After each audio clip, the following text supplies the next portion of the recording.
The diamond tiara felt heavier than I had imagined. It wasn't the weight of the jewels, but the weight of responsibility that pressed down on me. Gone are the days of awkward teenage stumbles. Queen Mia Thermopolis Rinaldi now graces the throne of Genovia.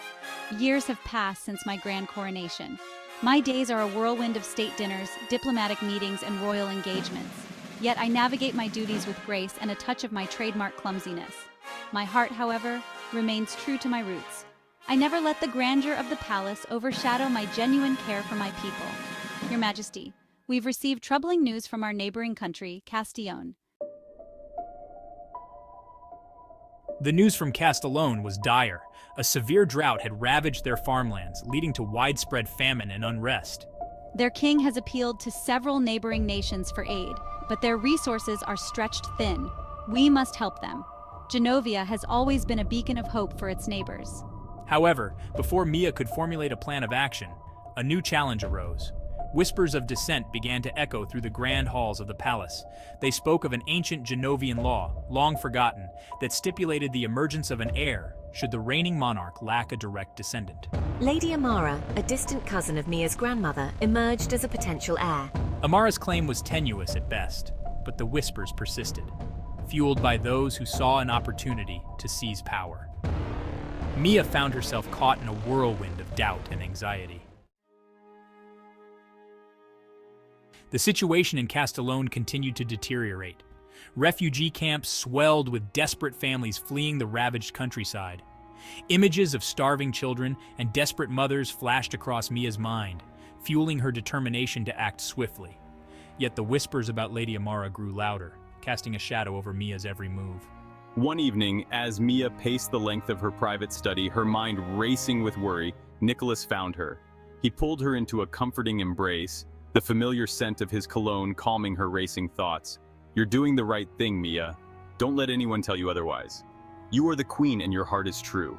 His words were a much-needed reminder of her own strength. Nicholas, ever the astute observer, recognized the fear that gnawed at Mia's confidence. He knew that the whispers about Lady Amara, though unfounded, held the power to destabilize Genovia. Amara is a product of her environment, Mia. She's been raised on stories of the Genovian throne, told that it's rightfully hers. But she's also intelligent and capable. Perhaps if you gave her a chance, you might find common ground. Mia considered his words. What are you suggesting, Nicholas? Invite her to help. Show her that your concern for the people of Castellone is genuine. Could she turn a potential rival into an ally? The thought was daunting yet strangely appealing. I'll do it. I'll invite her to join me. Nicholas's eyes twinkled with quiet wisdom. Taking Nicholas's advice to heart, Mia extended an olive branch to Lady Amara. She proposed a joint diplomatic mission to Castellone, a chance for both of them to witness the crisis firsthand. To Mia's surprise, Amara accepted the offer, though a hint of skepticism lingered in her eyes. The journey to Castellone was long and arduous.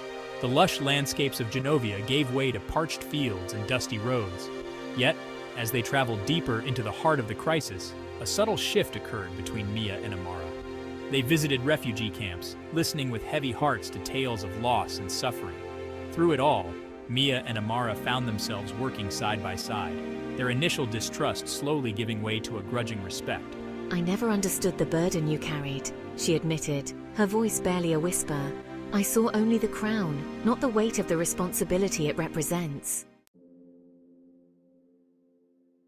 The mission to Castellone proved to be a turning point for both Mia and Amara.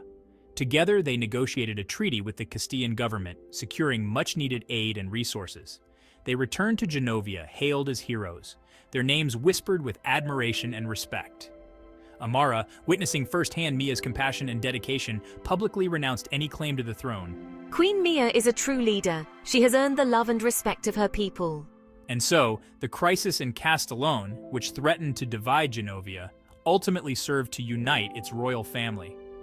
Mia, surrounded by the love of her husband and the unwavering support of her people, finally understood the true meaning of leadership.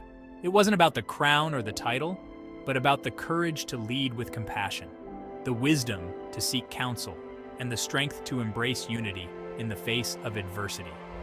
Genovia had found its true queen in Mia Thermopolis Rinaldi.